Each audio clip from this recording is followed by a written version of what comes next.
এই যে এক একটা মৌমাছি আল্লাহ তাআলা কেন শিফা বললেন, এই মধুর মধ্যে কেন শিফা বললেন?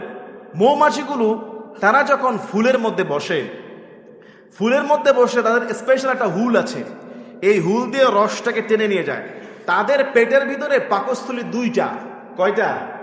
একটা হলো নিজের খাওয়ার খাদ্য পাকস্থলী, আরেকটা হলো ওই মধুটাকে রাখা জমা করার পাকস্থলী। আর পেটের মধ্যে আল্লাহ তাআলা ওই মধু রাখার পাকস্থলীতে একটা মেডিসিন আগে ওদেরকে দিয়ে রাখে। ওই রসটা নেওয়ার সঙ্গে সঙ্গে ওইখানে ওই রসটা আরো রিফাইনিং হয়ে, আরো পরিচ্ছন্ন হয়ে, আরো মিষ্টি হয়ে যায়। সুবহানাল্লাহ বলেন। বাসায় আসার পরে সে তার মুখের স্পেশাল হুল দিয়ে এই মধুটা বাসার মধ্যে রেখে দেয়।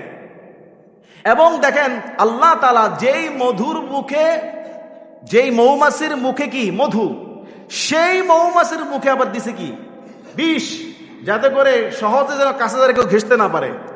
ছোবল মারলেই এক একটা পুরো আলুর মতো হয়ে যায়। কি ভাই খেয়েছেন? দু একজন খেয়েছেন মাঝে মধ্যে? আমি এখনো খাইনি, আল্লাহ বাঁচিয়েছে। দেখেছি যে একজনের এখানে একটা ছোবল মেরেছে, পুরো চোখ আলুর মতো হয়ে গেছে। মানে আর আসবি নাকি আমার বাসার কাছে? কত দামি জিনিস আল্লাহ তাআলা এই জিনিস। ওরা কিন্তু সহজে কারো ক্ষতি করে না।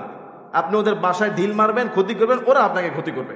নচেত এই মৌমাছির যে শৃঙ্খলা, রানীর কথা মেনে চলে, এখানে রাজনৈতিক শিক্ষা আছে, এককভাবে বসবাস করে চলে, সামাজিক শিক্ষা আছে, এবং তারা যে ফুলগুলো থেকে রস নেয় এই ফুলের কোনো ক্ষতি করে না, শুধু রসটা নিয়ে চলে আসে।